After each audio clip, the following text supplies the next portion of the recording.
The mystical world of Silent Hill draws its inspirations from many traditions around the globe, but few have influenced the beliefs of the Order more than Western alchemy. It's clear from the earliest levels of the first game, everything from the usage of magical texts to the references to ancient gods all tie into the symbolism and history of alchemy. Alchemy is an incredibly unique part of human history.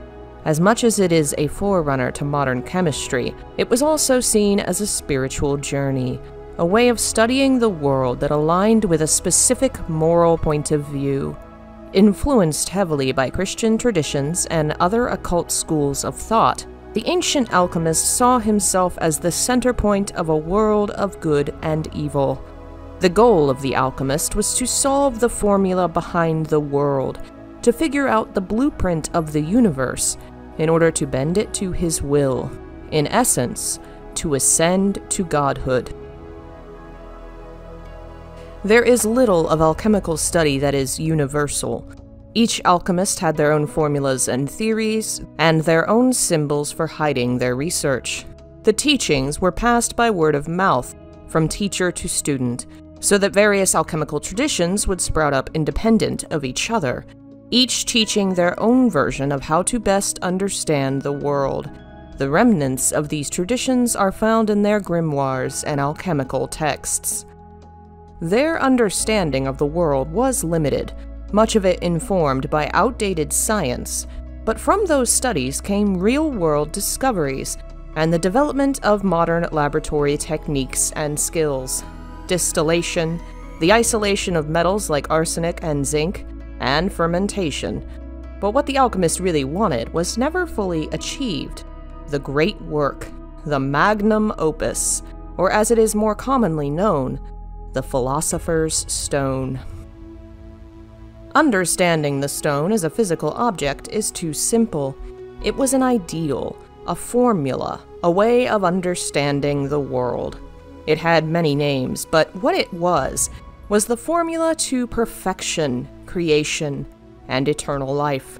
It was the key to unlocking the world itself, like a computer program that could hack the universe and unravel all its secrets. The alchemists believed that the world was full of impurities, and that death and decomposition came from such impurities. When exposed to air, metal rusts. Humans slowly age and die. In order to stop such things from occurring, the object in question had to be purified. Once the impurities causing destruction were removed, the object would become what it was meant to be, the perfect form of itself. This concept basically stated death was not actually natural, that our own natural state was lost, and to return to it, we had to find the secret formula. For metals, the primal perfect state was believed to be gold. For humans, it was immortality, which was believed to have been lost when Adam and Eve left the Garden of Eden and were exposed to the impurities of the physical world. The Philosopher's Stone was not just an object, it was a scientific method of creation, the God formula, that would allow man to create perfection and deny death, simply by understanding what chemicals and combinations could destroy impurities. Gold was seen as the greatest representation of this success because it was immortal. Neither fire nor water could destroy it. It was God's metal, associated with the sun and the divine. It was believed that metals were like the seeds of plants, that they could be placed into the earth, and they would slowly grow and transform into their most perfect form, which was gold. The alchemist was simply figuring out how to speed up this process, to become closer to God. The center of this concept was the alchemist's morality, which is part of what made alchemy so unique. Many of its scientific beliefs were informed by moral judgments. Certain metals or chemicals were considered morally inferior, as were certain life forms. Humans were considered the highest point of animal life, the most pure and closest to God. The alchemist made these judgments and associations based on his own perspective, creating a science that was based heavily upon religion, superstition, and personal morality. The physical world was the world of immorality, represented by impurities, and it was the physical form which the alchemists struggled to learn how to erase. They believed that everything in the world was composed of three principles: the spirit, the soul, and the body, and it was the body's impurities that ruined the spirit and the soul. The difference between soul and spirit came from its origin. Spirit was unique to certain kinds of animals and creatures. These were the unique qualities that made one a person, or a cat, or a dog.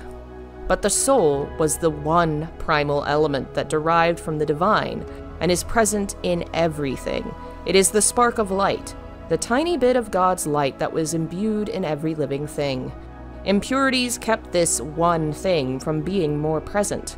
The more pure the object or person, the more of the primal element was present, the closer to the divine it was. This divine source was represented by the unity of all in one, all opposites in one source, male and female, moon and sun, life and death. To perfect the craft of creation, it was believed the alchemists had to combine elements, because only God could create something from one or nothing. The process was often represented in imagery as a marriage or sexual union between the male and female symbols, and the final product was a birth. Death and resurrection were also major visual themes, the idea being that the original lesser material had to be destroyed or killed to be reborn as a more perfect being. Silent Hill plays with the themes and imagery of alchemy and uses them as backdrops to a larger story. This is clearest in the first game, with the images and puzzles that are most associated with the Order. Dahlia's antique shop, a front for the Order, is called the Green Lion, which is named for an alchemy motif that represents the transformation of lesser metals into gold. It represents the final stage in the goal towards divine knowledge, the ability to transmute the lesser material into the greater, which also implies the ability to transform humans into gods. In Midwich Elementary, one of the 3 riddles that leads to unlocking the clock tower involves finding the alchemy laboratory, meaning the science classroom, and using Sage's water to obtain the gold in the old man's hand. Old Man and Sage are both associated with the image of the alchemist, who is typically seen as a wise and wizened figure. Using the chemical on the hand reveals the gold medallion, one of 2 needed to pass through the clock tower door. The other is silver, and together these colors represent the 2 sides of alchemical study: the sun and moon, the male and female, the opposites that are made one in the Philosopher's Stone. The cult shares a lot of traditions and values with alchemy.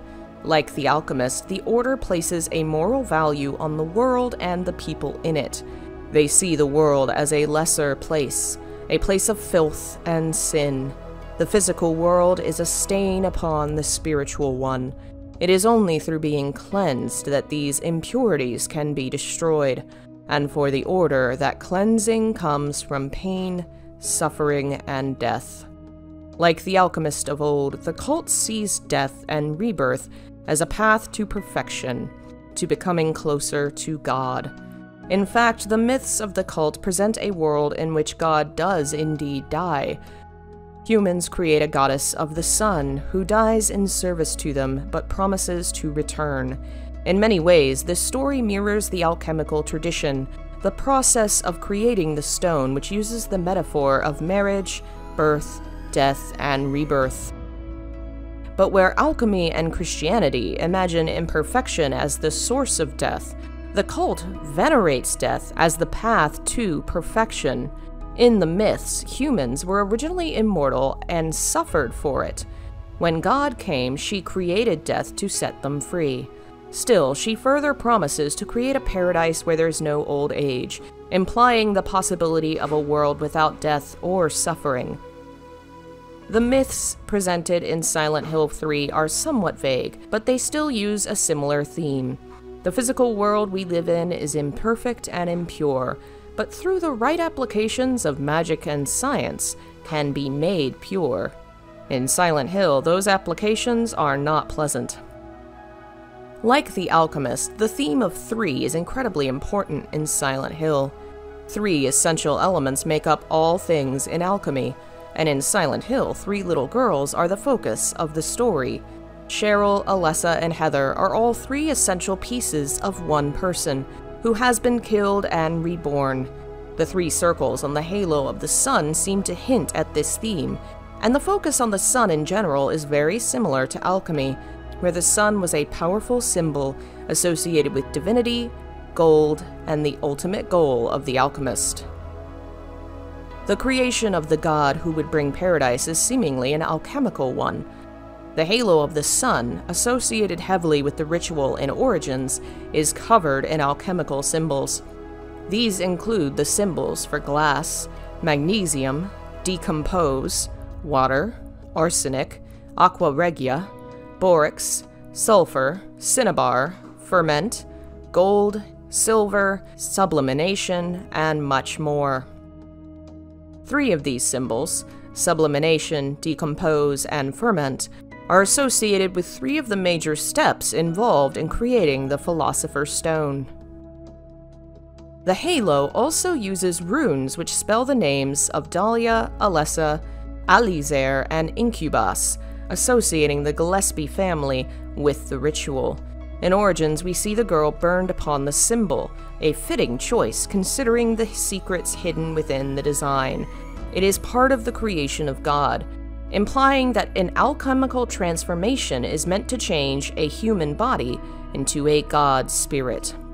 Alessa is burned, her physical body destroyed to allow for the purification of the soul, which resembles part of the alchemical journey.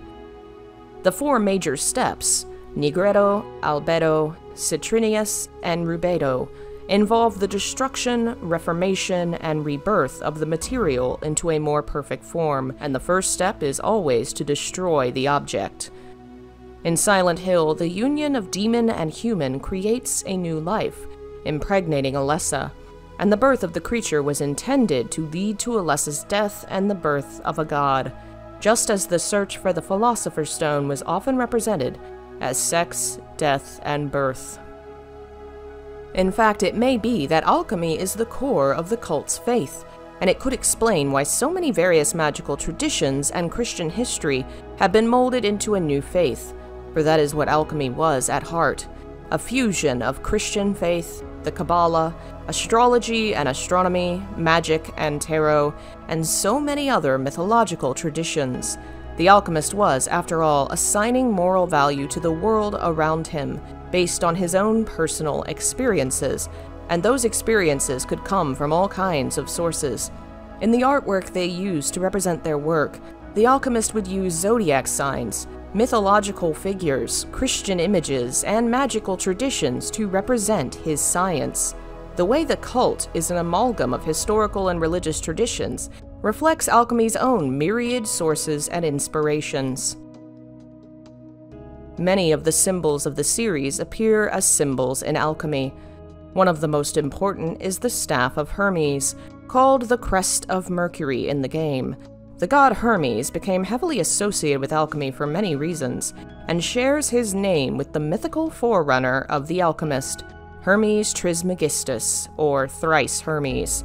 It is said that alchemical study finds its roots in the Emerald Tablet of Hermes Trismegistus, a piece of writing found with his dead body.